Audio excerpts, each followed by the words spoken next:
come here and actually come. So I'm very happy you guys are here. And yeah, I love it. Oh, so ni muramuka mo eboa, do you know who to blame on Twitter? It's her.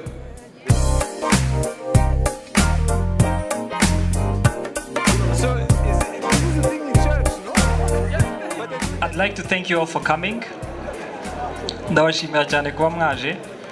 The next thing is going to be, we're having 3 people here on the panel.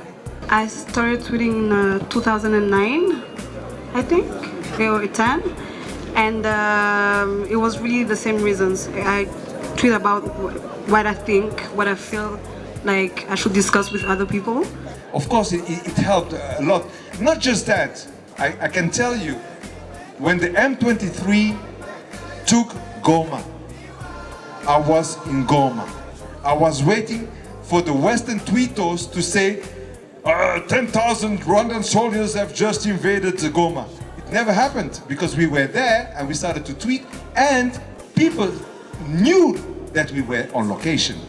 So it helps, yes. Just to make the point that Albert was making, I think a couple of years ago, one of the major challenges we had about Rwanda is that everybody was telling our stories. People would come here, for example, and go and see the gorillas, and then they would write a book, and that would be the book about Rwanda. And everybody had information about Rwanda through this book, when that was one facet of the story, and it was mostly about the Western person who was writing the book. And therefore, social media provides us an avenue to reach ourselves among ourselves, in Rwandans among themselves, to talk about the things that are important to us, to find out people who have the same likings and musings as you, to work together for some common good. So social media is not good or bad. It's a platform that you use to get ahead. So how far can it go? I mean, I think the sky is the limit. One thing I want to say is that everybody comes to Twitter. People always ask me, so what must I do to get many followers? And I think the most important thing to remember is that you cannot lose your personality. Some people want to be a very polished person on Twitter. Akajya avuga gusa, you know, Isaiah Sashimwe nibyo gusa.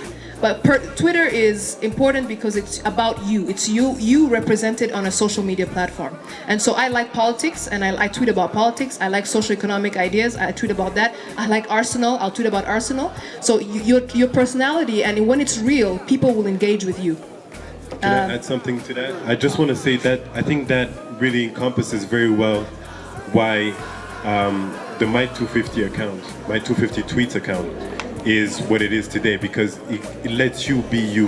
At the end of the day, when you come to the account, you're there to be yourself. It's not just about being politically correct and being polished and being clean or whatever. It's about just us giving you the voice to be you. You have 1,000+ followers, and they get to, for 1 week, have a glimpse into your life and what interests you. And then you get to interact with people who have the same interest as you. And this is how this happens. The reason why we're all here today is because of something so simple as just all of us wanting to be on Twitter and just express ourselves. And if this is just a small example of what we can do, when you were asking how far can we go, like you said, the sky's the limit. If we can do this just today, imagine what we can do in 2 years. We can change so many things. We can actually impact lives on a real basis. And that's the beauty of it. One of the reasons why I created the account, it was we didn't have a voice, you know, as Rwandans. We didn't have a voice. We didn't have people. Like most of the followers that I have on my own account are from all over the place. I don't have many Rwandese people that I follow and that follow me. So I would tweet in Kinyarwanda, I would tweet something about Rwanda, joke in Kinyarwanda, anything, and no one would really get it. And then once I got the account, I mean, we're 1,000 laughing at the same thing. We are 1,000 talking about the same thing. We are 1,000 giving our opinions about Rwanda. Because people say that the youth is not really involved, but I think that this account shows that we care about our country and we care about our future as Rwandans.